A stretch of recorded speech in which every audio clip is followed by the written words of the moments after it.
Standing ovation दे करके तालियों से उनको सम्मानित करें।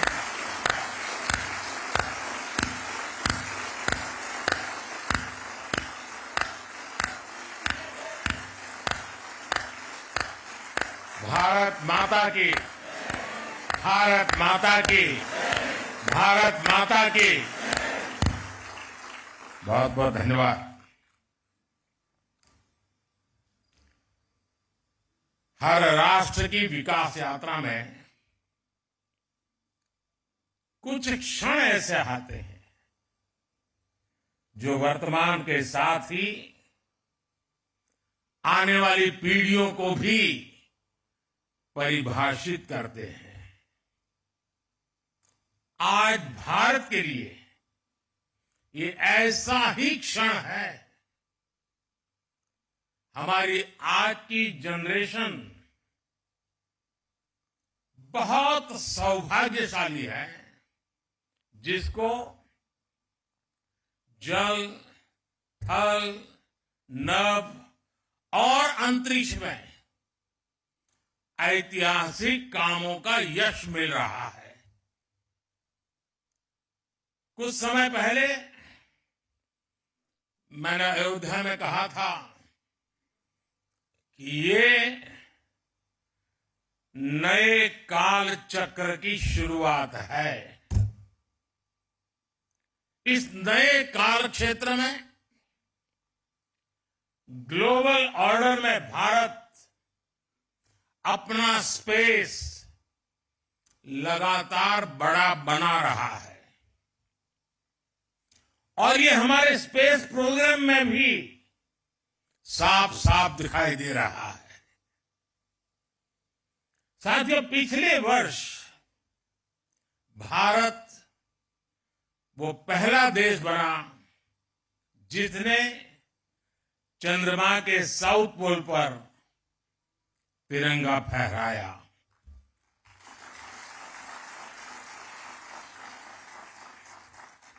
आज शिव शक्ति पॉइंट पूरी दुनिया को भारत के सामर्थ्य से परिचित करा रहा है। अब विक्रम साराभाई स्पेस सेंटर में हम सभी एक और ऐतिहासिक सफर के साक्षी बन रहे हैं। अब से कुछ देर पहले देश पहली बार अपने 4 गगनयान यात्रियों से परिचित हुआ।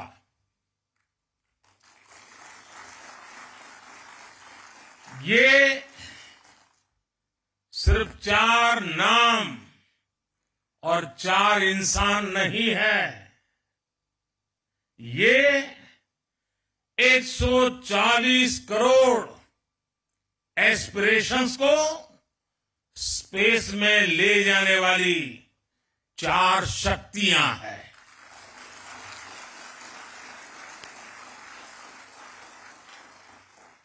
चालीस वर्ष के बाद कोई भारतीय अंतरिक्ष में जाने वाला है, लेकिन इस बार टाइम भी हमारा है, काउंटडाउन भी हमारा है और रॉकेट भी हमारा है।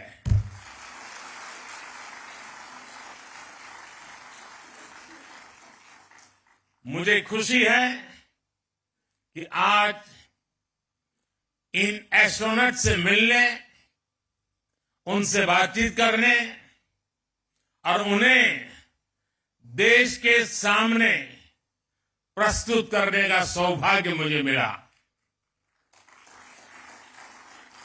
मैं इन साथियों को पूरे देश की तरफ से बहुत बहुत बधाई देता हूं, बहुत बहुत शुभकामनाएं देता हूं। 21वीं सदी के भारत की सफलता में आज आपका नाम भी जुड़ गया है। आप आज के भारत का विश्वास है। आप आज के भारत का शौर्य है, साहस है, अनुशासन है। आप भारत का गौरव बढ़ाने के लिए, अंतरिक्ष में तिरंगा लहराने के लिए पिछले कई वर्षों से दिन रात परिश्रम कर रहे हैं। आप भारत की उस अमृत पीढ़ी के प्रतिनिधि हैं जो चुनौतियों को चुनौती देने का जज्बा रखती है। आपके कड़े ट्रेनिंग मॉड्यूल में योग का एक बड़ा रोल है। इस मिशन में हेल्दी माइंड और हेल्दी बॉडी और इन दोनों का तालमेल होना बहुत जरूरी है। आप ऐसे ही जुटे रहिए, डटे रहिए।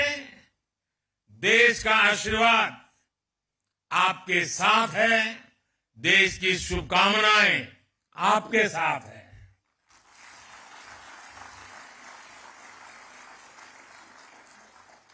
आपको ट्रेनिंग देने में जुटे इसरो के गगनयान प्रोजेक्ट से जुड़े सभी साथियों को भी मैं अनेकों शुभकामनाएं देता हूं। लेकिन इसके साथ साथ कुछ चिंता भी बताना चाहता हूं, और हो सकता है वो बातें कुछ लोगों को कड़वी भी लग जाए। मेरी देश की जनता को और देश के खास करके मीडिया को मेरी करबद्ध प्रार्थना है कि जो 4 साथी हैं उन्होंने लगातार पिछले कुछ वर्षों से तपस्या की है, साधना की है, और दुनिया के सामने चेहरा दिखाए बिना की है।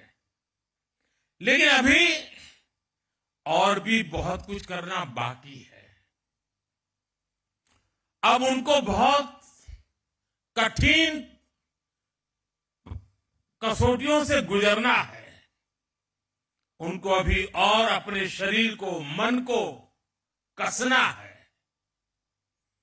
लेकिन हमारा देश का, हम लोगों का जैसा स्वभाव है, अब ये 4 सेलिब्रिटी बन चुके हैं।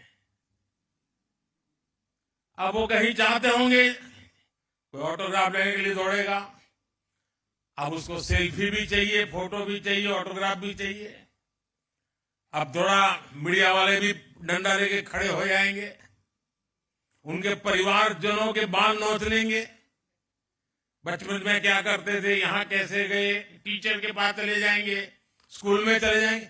यानी एक ऐसा वातावरण बन जाएगा कि इनके लिए वो साधना का कालखंड में रुकावट आ सकती है। और इसलिए मेरी करबद्ध प्रार्थना है कि अब रियल स्टोरी शुरू हो रही है। हम जितना उनको सहयोग देंगे, उनके परिवार को सहयोग देंगे, ऐसी कुछ चीजों में न उलझ जाए, उनका ध्यान एक ही रहे, हाथ में तिरंगा है, अंतरिक्ष है, 140 करोड़ देशवासियों का सपना है, वही हम सबका संकल्प है। यही भाव रहे। इसलिए हम जितनी अनुकूलता करेंगे, मैं समझता हूं देश का सहयोग बहुत जरूरी है, मेरे मीडिया के साथियों का बहुत जरूरी है। अब तक ये नाम बाहर नहीं गए तो हमारा काम ठीक से चलता रहा। लेकिन अब थोड़ी कठिनाई उनके लिए भी बढ़ जाएगी, और हो सकता है उनको भी कभी मन कर जाए चलो यार एक सेल्फी ले लेते तो क्या जाता है। लेकिन सब चीजों से हमें बच के रहना होगा।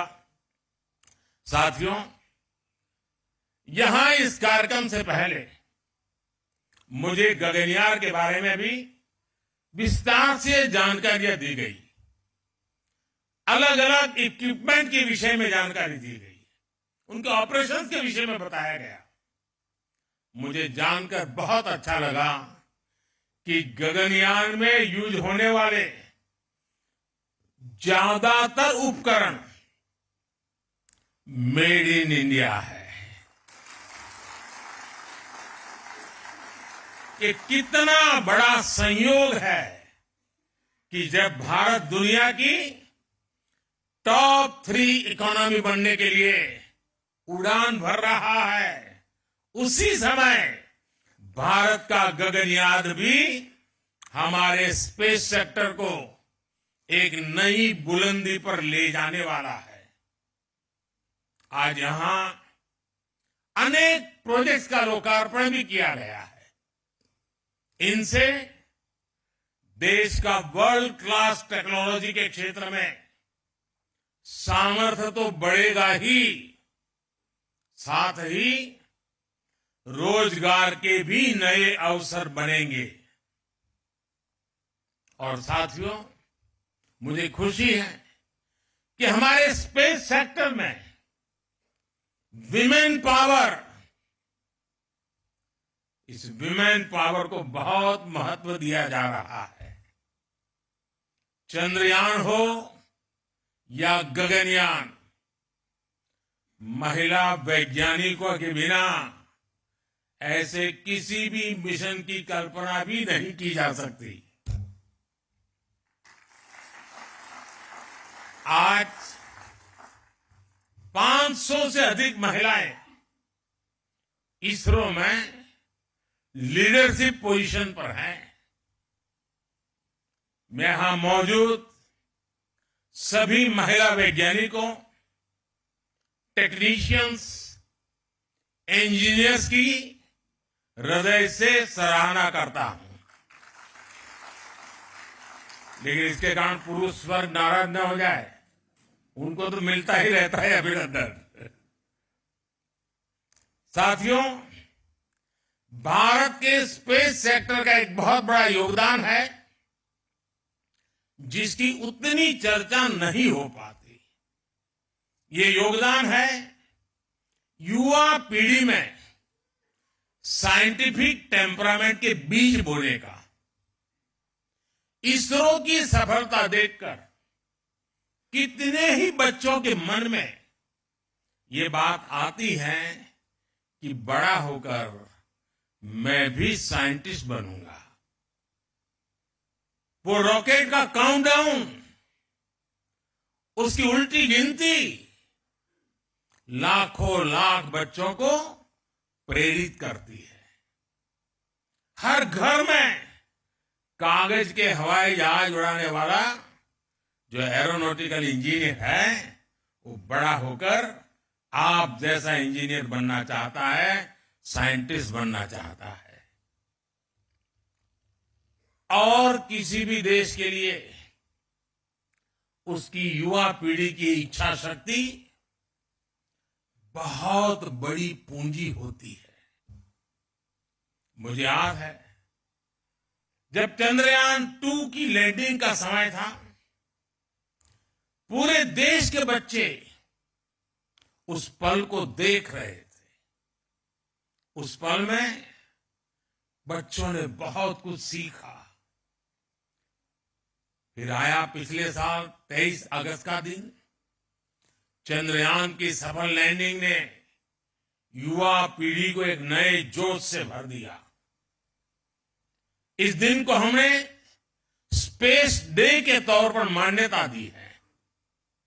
आप सभी ने देश को अपनी स्पेस जर्नी में भारत को उपलब्धियों के ऐसे एक से बढ़कर एक पल दिए हैं। स्पेस सेक्टर में हमने कई रिकॉर्ड बनाए हैं। पहले ही प्रयास में मंगल ग्रह तक पहुंचने की सफलता भारत को मिली। एक ही मिशन में 100 से अधिक सैटेलाइट लॉन्च करने वाला देश हमारा भारत है। चंद्रयान की सफलता के बाद भी आपने कई उपलब्धियां हासिल की। आपने आदित्य L1 को पृथ्वी से 15 लाख किलोमीटर दूर सुरक्षित रूप से अपने ऑर्बिट तक पहुंचाया है। दुनिया के कुछ ही ऐसे देश ऐसा कर पाए हैं। 2024 को शुरू हुए अभी कुछ हफ्ते ही हुए हैं। इतने कम समय में ही आपने एस्पोसैट और इनसेट 3DS जैसी सफलता हासिल की है। साथियों, आप सभी मिलकर भविष्य के लिए नई संभावनाओं के द्वार खोल रहे हैं। अनुमान है कि आने वाले 10 वर्षों में भारत की स्पेस इकोनॉमी 5 गुना बढ़कर $44 बिलियन तक पहुंच जाएगी।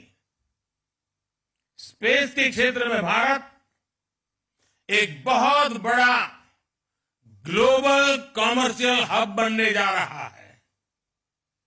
आने वाले कुछ वर्षों में हम चंद्रमा पर एक बार फिर जाएंगे।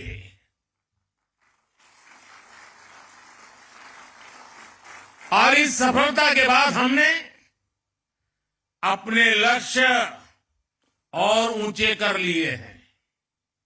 अब हमारे मिशन टेक्नोलॉजी की दृष्टि से और अधिक चैलेंजिंग होंगे।